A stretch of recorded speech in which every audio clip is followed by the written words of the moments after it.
Parfois, on a l'impression de chercher des réponses un peu partout, alors qu'il suffit de regarder autour de nous. La nature, en fait, a tellement de choses à nous apprendre. Et aujourd'hui, on va s'intéresser à l'un de ses plus grands sages, l'éléphant. C'est exactement la question qu'on va se poser. On va explorer ensemble comment l'observation du monde animal, et les éléphants en particulier, peut nous donner des clés de lecture vraiment profondes et inspirantes pour nos propres vies. Oui, parce qu'au-delà de leur taille qui impressionne, les éléphants ont une intelligence et une sensibilité qui peuvent vraiment nous éclairer. Alors suivons-les pendant quelques minutes et voyons ce qu'ils ont à nous dire. Allez, on plonge dans le vif du sujet. Au programme, 5 grandes leçons de vie, 5 sagesses qu'on va aller piocher directement chez les éléphants. On commence tout de suite avec la première leçon. On a tous déjà entendu l'expression « avoir une mémoire d'éléphant », n'est-ce pas? Eh bien, vous allez voir, c'est bien plus qu'une simple façon de parler, c'est un véritable outil de survie. Et c'est ça qui est fascinant. Leur mémoire, ce n'est pas quelque chose de passif, c'est une compétence super active qui leur est vitale. Une matriarche peut par exemple guider tout son troupeau vers un point d'eau qu'elle n'a pas vu depuis des dizaines d'années. C'est un apprentissage constant qui est gravé dans leur esprit pour assurer l'avenir du groupe. Alors qu'est-ce que ça nous apprend?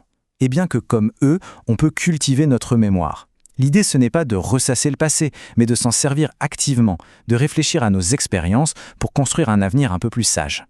Deuxième grande leçon, et là on touche à quelque chose de vraiment fondamental chez les éléphants, la force du groupe, le pouvoir incroyable des liens qui les unissent. En fait, c'est bien plus qu'un simple troupeau, c'est une véritable société hyper organisée. Et à la tête de tout ça, il y a la matriarche. C'est la plus âgée, la plus expérimentée, et c'est elle qui est la gardienne du savoir et qui le transmet aux plus jeunes. Cette phrase, elle est puissante. On parle d'altruisme, d'empathie, de deuil. Ça montre une profondeur émotionnelle qui soude complètement leur communauté. Et ça nous rappelle qu'au fond, ce qui fait la force de n'importe quel groupe, c'est cette capacité à prendre soin les uns des autres. Alors, comment est-ce qu'une société aussi soudée fait pour fonctionner? Forcément, grâce à la communication. Mais attention, pas n'importe laquelle. Une communication qui va bien au-delà de ce qu'on peut entendre. Et voilà un de leurs secrets, les infrasons. Imaginez un peu, pouvoir envoyer des messages à des kilomètres de distance à travers le sol sans que personne d'autre ne les entende. C'est une sorte de super pouvoir pour rester connecté. Le processus a l'air simple, mais il est d'une efficacité redoutable.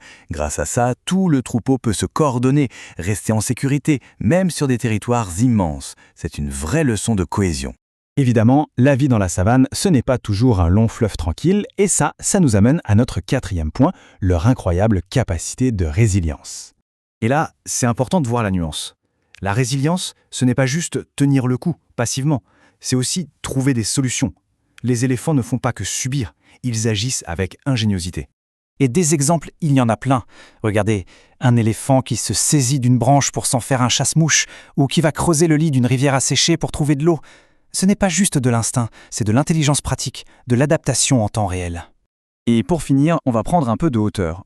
On va voir que l'éléphant, ce n'est pas juste un animal dans un écosystème, c'est en fait un des piliers de cet écosystème. On les surnomme souvent les ingénieurs de l'écosystème. Pourquoi? Parce que, sans même s'en rendre compte, par leurs actions de tous les jours, ils aident plein d'autres espèces. Ils créent des clairières, ils dispersent des graines, bref, leur simple présence est fondamentale pour l'équilibre de tout leur environnement. Et ça, bien sûr, ça nous renvoie à nous-mêmes et à notre propre place dans la nature. Ça nous rappelle que tout est connecté et que nous aussi, on a une responsabilité immense pour préserver cet équilibre fragile. Bon, si on fait le bilan de tout ça, qu'est-ce qu'on retient de ces incroyables leçons de vie?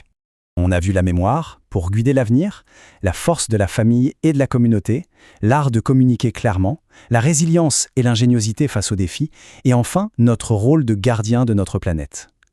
Au final, ces leçons du monde des éléphants, elles sont profondément universelles. Finalement, en observant ces géants, on se rend compte que la nature est vraiment une source de sagesse inépuisable.